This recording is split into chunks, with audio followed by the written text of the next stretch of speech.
সবজি নিয়ে যান, সবজি। ও দাদা, আসুন আসুন। এমন ভাবে ডাকছেন, মনে হচ্ছে ফ্রিতে সবজি দিয়ে দেবেন। দেখি দেখি, কি কি সবজি আছে আপনার দোকানে? আরে দাদা, সবকিছুই আছে। আর ফ্রিতে দিয়ে দিলে আমাদের সংসার কি করে চলবে দাদা? অভাবের সংসার আমাদের। হ্যাঁ দাদা, বুঝতে পেরেছি। এবার আমায় আলুগুলো দিয়ে দিন তো, আর ওই মিষ্টি কুমড়োটাও। হ্যাঁ হ্যাঁ দাদা, দিচ্ছি। এই নিন। এরপর সেই লোকটি রমেশকে টাকা দিয়ে সেখান থেকে চলে গেল। আর রমেশও সারাদিন সবজি বিক্রি করে বাড়িতে চলে এলো। হ্যাঁ গো, আজ কত টাকা পেলে সবজি বিক্রি করে? সবগুলো টাকা আমাকে দিয়ে দাও তো। বেশি টাকা পাইনি গো, মাত্র 50 টাকা পেয়েছি। সারাদিন শুধু 50 টাকার সবজি বিক্রি করেছো? এভাবে কাজ করলে সংসার চলবে নাকি? ভেবেছিলাম স্বামীর বাড়িতে এসে পায়ের ওপর পা তুলে ঘুমাবো, এখন তো দেখছি ঘুমোই আসে না। এখন আর আমার সাথে ঝগড়া করো না তো। সারাদিন না খেয়েছিলাম, এখন আমায় কিছু খেতে দাও। এরপর রমেশের বউ রমেশের জন্য খাবার নিয়ে আসে, আর রমেশ খাবার খেয়ে নেয়। আর রাতে তারা ঘুমিয়ে পড়ে। পরদিন সকালবেলা। হ্যাঁ গো, আমি বাজারে গেলাম, আসতে রাত হবে।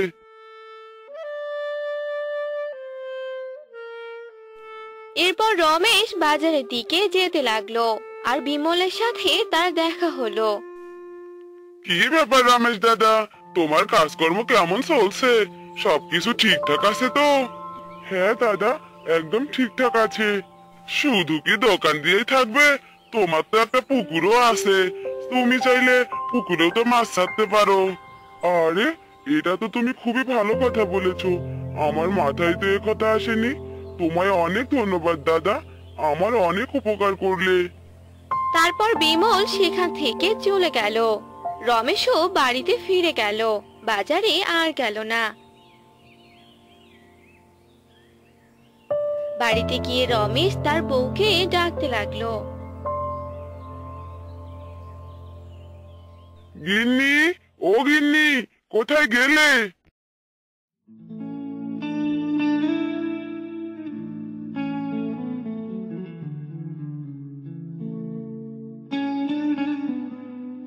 কি ব্যাপার, তুমি তো একটু আগেই বললে বাজারে যাবে, এখন আবার চলে এলে যে? কি হয়েছে বলো তো? আরে, আগে তো শোনো। আমাদের যে পুকুরটা আছে না, আমি ভাবছি সেখানে মাছ চাষ করব। কি সব বলছো তুমি?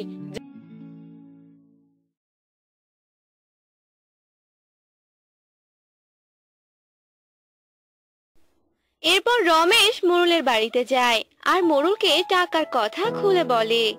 টাকা দিতে পারি এক শর্তে, আমায় 1 মাসের মধ্যে ফেরত দিয়ে দিতে হবে। ঠিক আছে মোড়ল মশাই, আপনি 1 মাসের মধ্যে টাকা পেয়ে যাবেন। এরপর মোড়ল টাকা এনে রমেশকে দিয়ে দেয়।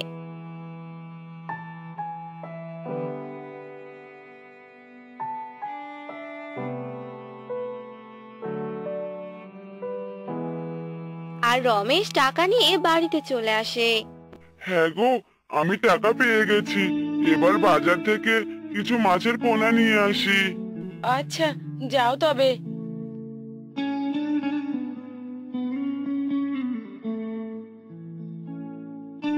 রমেশ বাজার থেকে কিছু চিংড়ি মাছ কিনে আনে,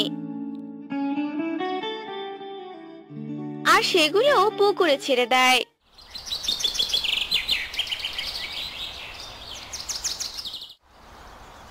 এভাবে কেটে যায় বেশ কয়েকদিন।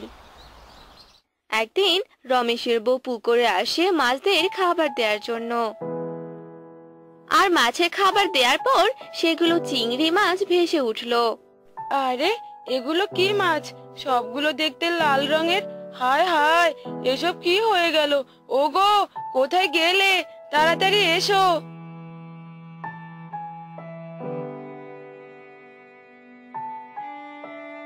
আরে, কি হলো?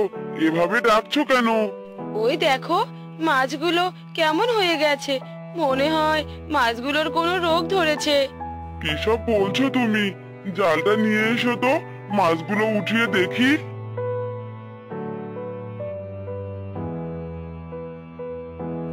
এরপর রমেশের বউ রমেশকে জাল এনে দিল আর রমেশ মাছগুলো উঠিয়ে দেখলো।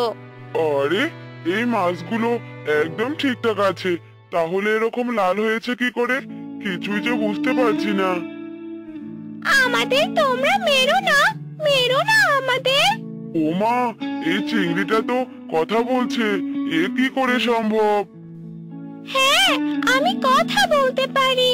তুমি আমার সন্তানদের মেরো না। এই সবগুলো লাল চিংড়ি যে আমার সন্তান। তুমি শুধু তোমার পুকুরে আমাদের থাকতে দাও। এসব তুমি কি বলছো লাল চিংড়ি? আমি বাজার থেকে চিংড়ি মাছ কিনে এনেছিলাম, আর সেখান থেকে তোমরা লাল চিংড়ি হয়েছো। আর এগুলো কিনতে আমি মোড়লের কাছে টাকা ধার করে এনেছি। ভেবেছিলাম মাছগুলো বড় করে বাজারে বিক্রি করব আর মোড়লের টাকা শোধ করে দেব, কিন্তু এবার কি করব আমি? তুমি কোনো চিন্তা করো না, আমি তোমায় সাহায্য করব। আগে তুমি আমাদের পুকুরে ছেড়ে দাও, আমাদের শ্বাস নিতে অনেক কষ্ট হচ্ছে। আচ্ছা আচ্ছা, এখনই ছেড়ে দিচ্ছি।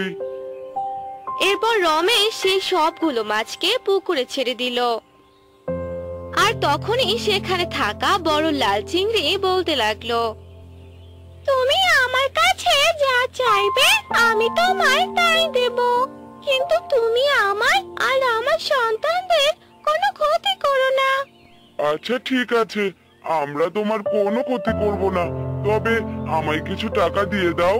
মোড়ল মশাই আমাকে 1 মাসের মধ্যে টাকা ফেরত দিতে বলেছে। ঠিক আছে, আমি তাই করছি, তোমায় টাকা দিয়ে দিচ্ছি। এরপর সেই লাল চিংড়ি রমেশদের কিছু টাকা দিয়ে দিল। আর রমেশ মোড়লের টাকাগুলো ফেরত দিয়ে দিল। খুব ভালো করেছিস, সময় মতো আমার টাকাটা ফেরত দিয়ে দিলি। এবার তুই চলে যা।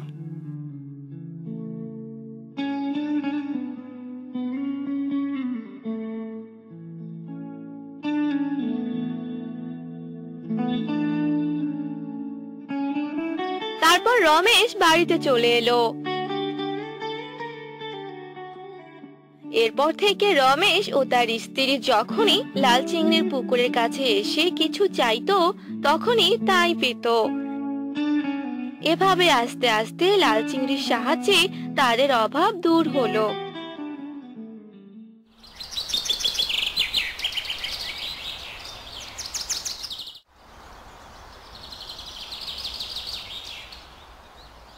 হ্যাঁ গো, দেখলে আমাদের কপাল যে একদম খুলে গেল।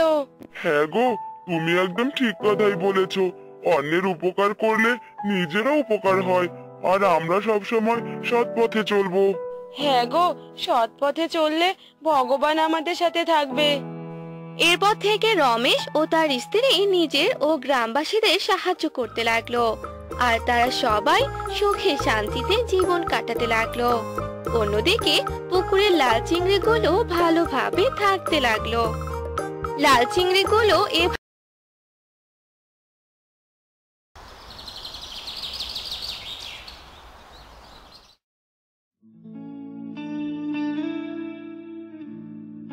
গিন্নি, ঘর থেকে মশলাগুলো নিয়ে এসো তো, সেগুলো গুঁড়ো করতে হবে। আজ যে এক বাড়িতে রান্নার জন্য যেতে হবে।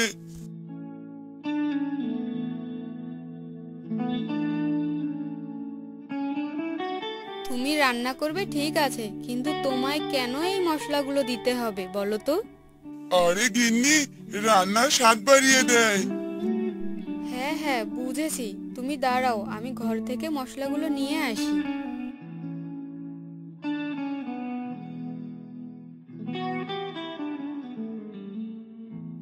এরপর গোপালের বউ গোপালকে মশলা এনে দেয়, আর গোপাল সেগুলো নিয়ে দোকানে যেতে থাকে। আর পথে দেখা হয় লালুর সাথে। আরে ও গোপাল দাদা, এই সকালবেলা কোথায় যাওয়া হচ্ছে শুনি? এই তো, এই মশলাগুলো গুঁড়ো করতেই যাচ্ছি। আজকেও এক বাড়িতে রান্নার কাজ করতে যেতে হবে। বেশ ভালো তো, তুমি দেখছি এই কাজ করে দিন দিন মোটা হয়ে যাচ্ছ। হা হা হা, কি যে বলিস, তুই বরং থাক, আমি চলে যাই। অনেক দেরি হয়ে যাচ্ছে।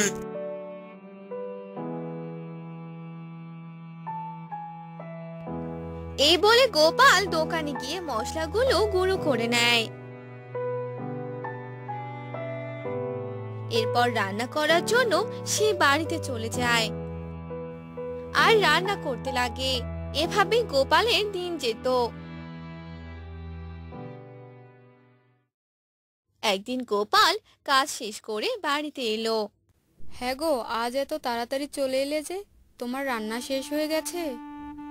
গিন্নি, এবার মনে হয় আমাদের কপালে ভাত জুটবে না, না খেয়ে থাকতে হবে। কি সব বলছো তুমি? আমরা কেন না খেয়ে থাকবো? গিন্নি, গ্রামে এক নতুন রাঁধুনি এসে পড়েছে। তার রান্না করা খাবার সবাই পছন্দ করছে। আমাকে আর কারো প্রয়োজন নেই, কেউ আর আমাকে ডাকবে না। সে কি কথা? এ যে আমাদের কপালে কালো মেঘের ছায়া দেখতে পাচ্ছি। হ্যাঁ গো, আমাদের কি হবে? জানি না গিন্নি, দেখি ভগবান আমাদের কপালে কি রেখেছেন। এভাবেই তাদের দুঃখে দিন যেতে লাগলো। অন্যদিকে গ্রামে আসা নতুন রাঁধুনি বলতে লাগলো, গোপালের দিন যে শেষ আর আমার দিন যে শুরু। গোপালের এমন অবস্থা দেখে বেশ আনন্দ লাগছে। আমি হলাম এই গ্রামের সেরা রাঁধুনি। এসব বলে মণ্ডল হাসতে লাগলো। আর এভাবেই মণ্ডল সেই গ্রামে রাজত্ব করতে লাগলো। কিন্তু একদিন গ্রামের মোড়লের বাড়িতে এক আয়োজনের কথা জানা গেল। মোড়লের একটি মাত্র মেয়ে ছিল। মোড়লের মেয়ের বিয়েতে মোড়ল গ্রামের সবাইকে নিমন্ত্রণ করলো, কিন্তু রান্না করার জন্য সে মণ্ডলকে নয় গোপালকে নিমন্ত্রণ করলো। এই যে খুবই খুশির কথা মোড়ল মশাই, আপনার মেয়ের বিয়ের রান্না করার জন্য আমাকে ডেকেছেন। আমি অনেক আনন্দিত। শুধু আনন্দিত হলে তো হবে না, আমার মেয়ের বিয়ে বলে কথা, সব রান্না যে ভালোভাবে করতে হবে, যেন সবাই খেয়ে রান্নার প্রশংসা করে, কোনো অসুবিধা যেন না হয়। আপনি কোনো চিন্তা করবেন না মোড়ল মশাই, আমি রান্না ভালোভাবেই করব।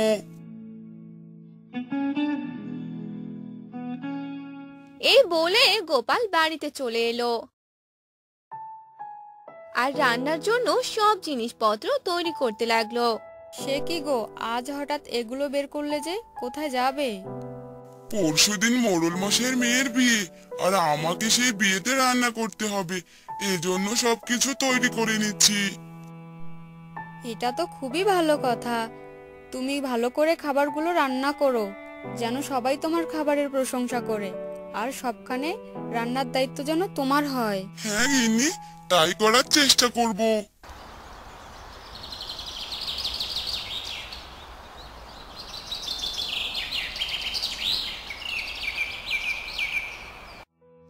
পরশুদিন সকালবেলা গোপাল সব মশলা নিয়ে মোড়লের বাড়িতে যেতে লাগলো। যাওয়ার সময় এক কাদা ভরা গর্তে পা পিছলে পড়ে গেল। গোপালের হাতে সব মশলাগুলো কাদায় পড়ে গেল। হায় হায় ভগবান, এ আমার কি সর্বনাশ হয়ে গেল! সবগুলো মশলা যে কাদায় পড়ে গেল, এখন আমি কি দিয়ে রান্না করব? এই বলে যখন গোপাল কান্না করছিল, তখনই সেখানে এক পরী চলে আসে। কি হয়েছে রে বাছা, তুই এভাবে কান্না করছিস কেন? বল আমায়।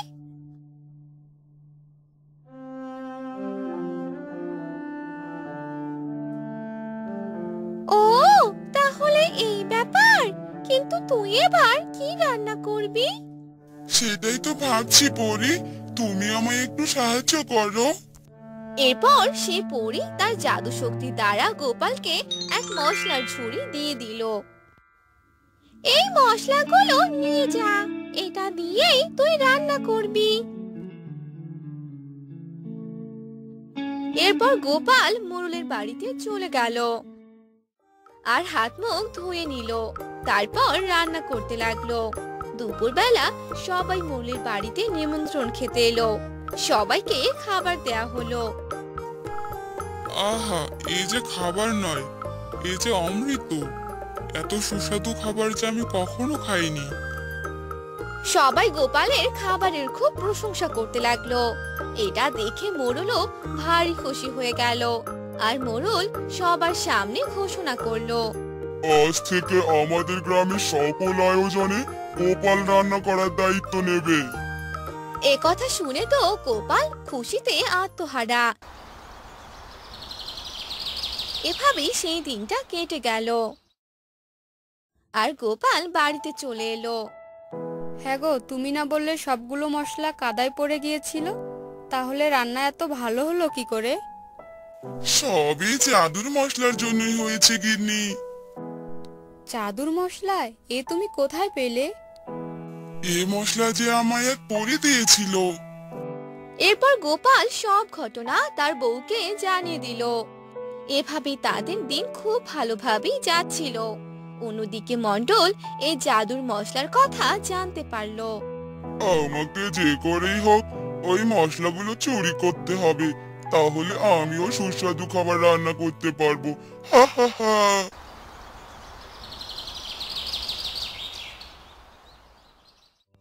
আর একদিন রাতের বেলা মণ্ডল গোপালের বাড়িতে গিয়ে মশলাগুলো চুরি করতে লাগলো।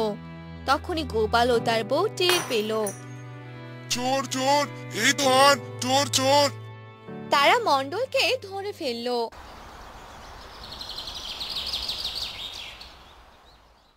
আর পরদিন সকালে মোড়লের বাড়িতে নিয়ে এলো। আর মোড়ল তাকে উপযুক্ত শাস্তি দিল। এরপর গোপাল ও তার বউ বাড়িতে ফিরে এলো। একটি গ্রাম ছিল। সেই গ্রামে অনেক মানুষজন বাস করত। গ্রামটা বেশ ভালোই ছিল। গ্রামের সবাই যে যার মতো কাজ করত। সে গ্রামে বাস করত এক গরিব কাঠুরে। তাড়াতাড়ি কাঠগুলো কেটে নে, আবার বিক্রি করতে যেতে হবে। এই বলে মহেশ কাঠ কাটতে লাগলো। আর তারপর সেগুলো বাজারে নিয়ে গেল আর বিক্রি করতে লাগলো। আর রাতে বাড়িতে চলে গেল। গিন্নি, ও গিন্নি, এই নাও, বাজার নিয়ে যাও। তুমি এসে গেছো? এত দেরি হলো যে আসতে? আরে, কাঠগুলো বিক্রি করতেই যে বড্ড দেরি হয়ে গেল। নাও, এবার রান্নাটা তাড়াতাড়ি করো দেখিনি। আচ্ছা, ঠিক আছে। তারপর মহেশের বউ রান্না করতে চলে গেল। তাদের একটি মেয়ে ছিল, তার নাম কণা। সে ছিল অনেক ছোট। একদিন মহেশ কাঠ বিক্রি করে সে টাকা এনে রেখে দিল। সে রাতের বেলায় চোর এসে সেই সবগুলো টাকা চুরি করে নিয়ে গেল। পরদিন সকালবেলা, কি গো, তোমায় যে বললাম মোড়ল মশাইয়ের টাকাটা ফেরত দিতে, তুমি কবে ফেরত দেবে শুনি? আরে, আজই তো দিব। কাল কাঠ বিক্রি করে অনেকগুলোই টাকা পেয়েছি। যাও যাও, টাকাগুলো নিয়ে আসো তো। এরপর মহেশের বউ ঘরে যায় আর খুঁজতে লাগে, কিন্তু কোথাও খুঁজে না পেয়ে সে বলে, কোথায় রেখেছো গো? খুঁজে তো পাচ্ছি না। আরে, ছোট বাক্সটাতে দেখো, ওখানেই রেখেছি। কোথাও কোনো টাকা নেই। আমি তো খুঁজে দেখলাম, কিন্তু কোথাও তো পেলাম না। কি বলো, ছোট বাক্সতে নেই? না গো, নেই।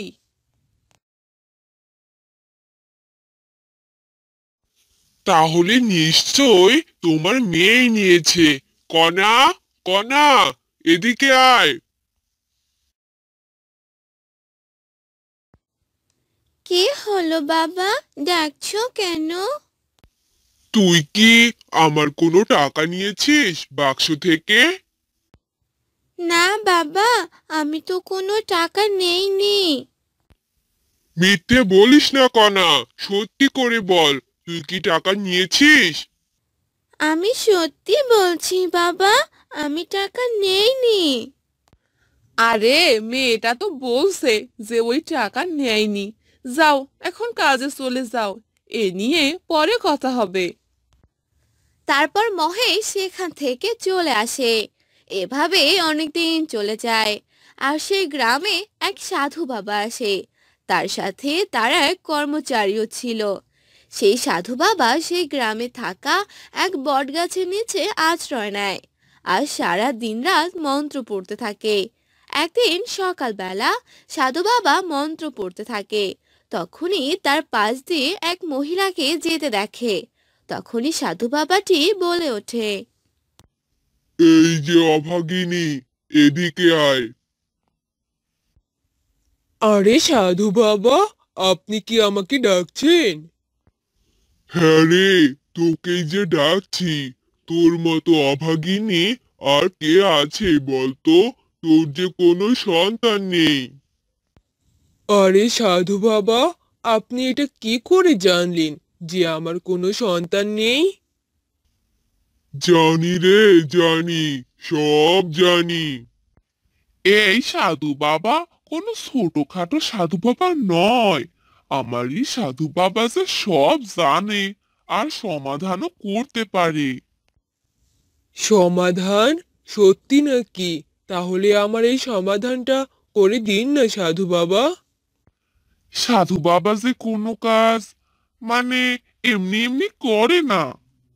হ্যাঁ হ্যাঁ, আমি বুঝতে পেরেছি। তাহলে এই নে, এই জলটুকু 3 বেলা খাবি। 15 দিন খেলেই তুই মা হতে পারবি। এসব শুনে সেই মহিলাটি অনেক খুশি হয়ে যায় আর সাধু বাবাকে 2000 টাকা দিয়ে দেয় আর সেখান থেকে চলে যায়। তখন সেই সাধুর কর্মচারী বলে, আরে সাধু বাবা দেখলেন তো কি ইনকামটাই হলো এখন। ও কিছু কথা বলে আমরা 2000 টাকা পেলাম। আরে তাই তো দেখছি, এই কাজটাই ঠিক মতো চালিয়ে যেতে হবে। তারা সেখানে বসেই মন্ত্র পড়তে থাকে। অন্যদিকে সেই মহিলাটি গ্রামের সবাইকে এই সাধু বাবার কথা জানিয়ে দেয়। সবাই সেই মহিলার কথা বিশ্বাস করে। আর একদিন মহেশ সেই সাধু বাবার কাছে যায় আর বলে, আরে সাধু বাবা, ঘটনা কি সত্যি নাকি? কি ঘটনা বৎস? বল আমাকে। শুনলাম আপনি নাকি সব জানেন। কেন রে, তোর বাড়ি থেকে যে তোর কাঠ বিক্রি করা টাকা চুরি হয়েছে সেই কথা বলতে এসেছিস নাকি? আরে তাই তো, আমার বাড়ি থেকে যে টাকা চুরি হয়েছে এটা আপনি কি করে জানলেন? জানি জানি, সব জানি। তোর মেয়ে কিন্তু সেই টাকা নেয়নি রে। এক চোর এসে তোর সেই টাকা চুরি করে নিয়ে গেছে। এসব কি আপনি সত্যি বলছেন সাধু বাবা? আমার সাধু বাবা তো সত্যি ছাড়া মিথ্যা কথা বলেই না, আর সত্যির পথে তো হাঁটেই না। কি বললেন? মানে মিথ্যার পথে হাঁটে না। আপনাকে যা যা বলেছে সবই সত্যি। হ্যাঁ হ্যাঁ, সবই সত্যি। আচ্ছা, আমি তাহলে এখন চলে যাই।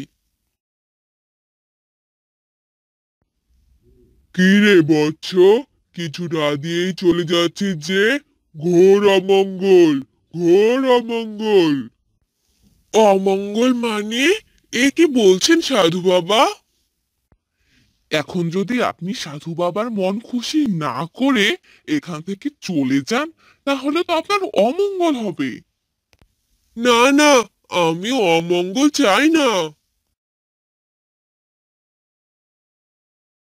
আর সেখান থেকে চলে গেল।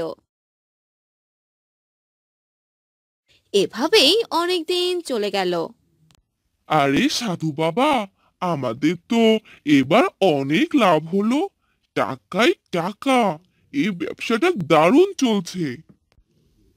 হ্যাঁ রে, সবই তো ঠিক আছে, কিন্তু আমাদের এখানে বেশি দিন থাকা যাবে না। সবাই যদি আমাদের সত্যিটা জেনে যায় তাহলে সমস্যা হয়ে যাবে। তাহলে আমরা 2-3 দিনের মধ্যেই এখান থেকে চলে যাব। এভাবে তারা সেখানে থাকতে লাগে। অন্যদিকে মহেশ বাজারে যায়। তখন একটি লোকের কাছে লোভী সাধু বাবার ব্যাপারে জানতে পারে। সেই লোকটি অন্য গ্রামে থাকতো, আর সেখানে লোভী সাধু বাবার আবির্ভাব ঘটেছিল। এ কথা শুনে মহেশ মনে মনে ভাবতে লাগলো। আমাদের গ্রামে যে সাধু বাবা এসেছে, ইনি তার কথাই বলছে না তো? সাধু বাবাকে ধরলে সব কথা বোঝা যাবে। এরপর মহেশ বাড়িতে চলে আসে। পরদিন মহেশ কিছু লোকজন এনে সেই সাধু বাবার কাছে যায়, আর দেখে তারা সেখান থেকে চলে যাচ্ছে। তখন মহেশ বলে, আরে সাধু বাবা, কোথায় যাচ্ছেন আপনি? আপনার সাথে যে অনেক কথা বলার আছে।